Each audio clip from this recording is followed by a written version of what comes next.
healthcare system. It's about about a country and about the globalization. The global population is expected to increase by 1 billion by 2025, and by then more than 500 million people will be over the age of 50. It's all about aging, actually, and we have to be prepared for it. Projection from a variety of sources, including the United Nations and the World Health Organization, report that by the same year, 70% of all illness will be chronic diseases. Overall, we are living longer, living with an increasing amount of chronic and comorbid illnesses, and doing so regardless of what country or region of the world we are living in. And it's going to be a global village, actually. And we have to think how we are going to prepare and to deliver a healthcare system to everyone. We're also spending more money. It's going to cost a lot of money. In developing countries such as the United States and Germany, as we know, well, the aging workers is a key driver of rising healthcare costs. Spending on healthcare ranges from 11 to 19% of gross of GDP. In recently developed countries such as China and Brazil, instead of it. And China and Brazil is between 5 and 10%, but overall healthcare spending will be doubling from an aggregate 8.4 trillion in 2050 to, it was actually, it's data from 2008, to approximately 18.3 trillion in 2030, with an estimated lost productivity from chronic disease alone 47 trillion. So we can see on this they're going to go to increases global healthcare spend and economic output loss increases. And here on this slide we can see actually a demographic shift approximately until 2030, and here we can see the aging, influence of aging population. What can we do? Actually, I thought about universal health care for everyone, and also based on solidarity-based insurance, as we saw in Germany, actually, and the benefits for high risk, for low income, and you should keep in mind that we are talking about globalization as a general thing, a global village, not some kind of country. And we know that the weight of the free for service model has become too big, and everyone knows it. We have seen increasing broad awareness of the fact that the model is deeply flawed, and we now know that no more modification will yield a different outcome, but we have also seen technology advance to open up other possible solutions. And here we can take all these tools, like just computers and also gadgets we can use in e-health business models. New models are emerging, and they are breaking all boundaries. Traditionally, there were three distinct types of healthcare players: health providers, delivering treatment and services, health manufacturers. we have to seek another provider and maybe shift our economic to another player, like startups. Because traditional lines of distinction among different types of companies are blurring. Device companies are transforming into services entities providing organizational management services focusing on the remote management of specific patient populations. Pharmaceutical companies are focusing on service providers are expanding service beyond their traditional regimes into home care and post-discharge monitor. Also, I'd like to speak about home care. We can now, by all the gadgets we have in the world, we can provide it also and bring it home, like it's written here, and increasing life expectancy and decreasing birth rates create a shift toward the ever-aging population, and we can manage this kind of plan or this kind of structure. It's called home care, also like a social care or supportive care provider at the patient home. And another example, this influence, we can produce a robot doctor, a care robot, or somebody sitting in another country, another region, and he can provide this kind of treatment low cost. I mean, some doctor that's sitting in India or another part of the world, and we can pay less money for better treatment. It's also here, I will skip this because it's here we can see also influence of gadgets and all this stuff in home care system. Here the example also some kind of robot. Now I'm talking about influence in long term in the future, but some kind of stuff we have also in our system also. Some robot is going to prepare an operation, lower cost. Maybe some doctor that are sitting in China can regulate it or provide this care by internet or whatever, low cost. Startup digitals, and we can also see this slide some evidence that startup digitals and all this kind of treatment have a great founding, and shows actually this figure shows founding of digital health initiatives in growing at rate from 2.5 to 5 times per year. So it's increasing rate. Now I'd like to talk about companies. Apple as a company that provides some kind of healthcare, and it's going to be more. It's going to increase in long term. Legacy healthcare technology companies traditionally made hospital centers, diagnostic imaging, internal patient monitoring platforms, information management system. But this organization too have been expressing and seeing changes in the healthcare system.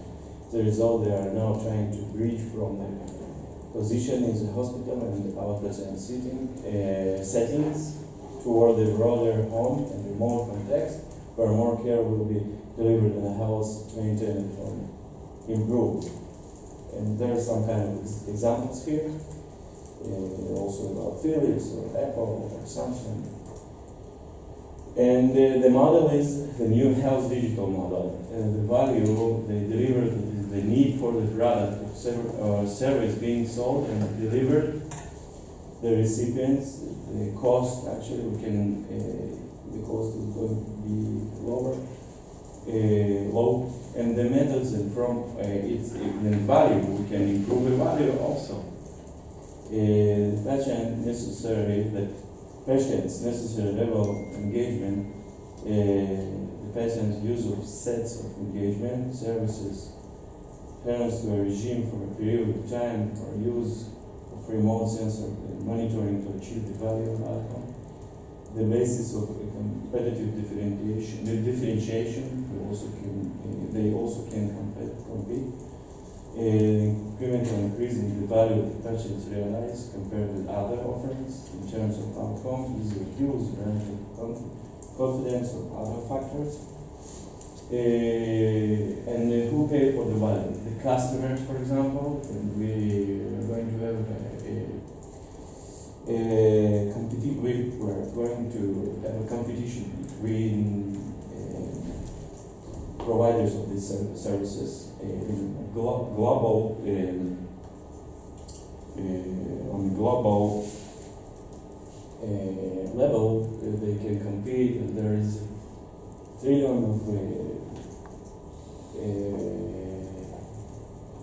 customers. There are so many customers in the global village.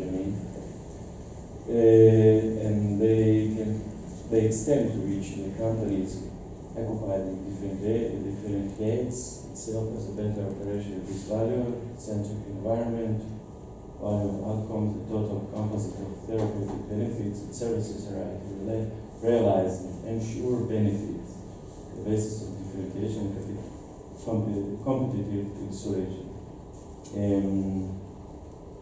And here in this slide, the new health digitals, we can see the companies using this model are leading digital companies that are growing healthcare by deploying the technologies, infrastructures, and developer networks to health, wellness, and care management.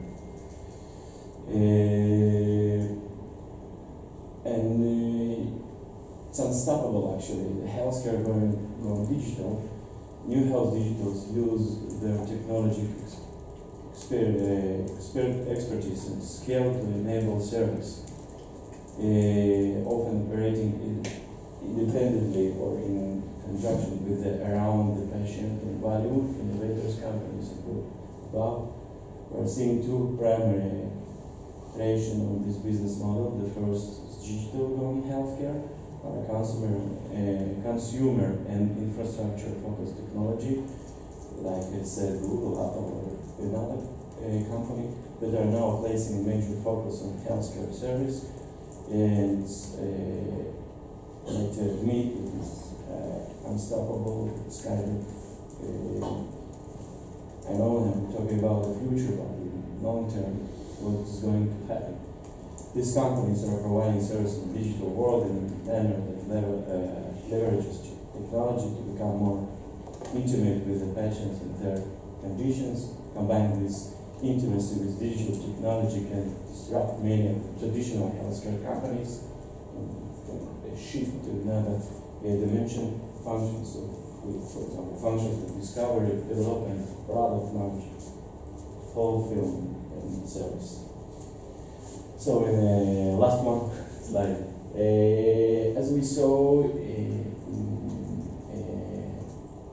the first lesson, this summer course, you talk about a wall, this concept in USA actually they want to build a wall, but it doesn't work, and it's unstoppable, as I said. So beyond the historical walls, the digital gone healthcare businesses have a set of operating economics that assume enormous scale, 50% of the country, hundreds of millions of customers, and it's like this one, it's customers, and you can go with your cell phone, put it on your pulse or heart rate, and transfer it to another country for less price, and you can get a best treatment or better treatment by doctor. The doctors that are sitting, for example, in China or another part of the global world.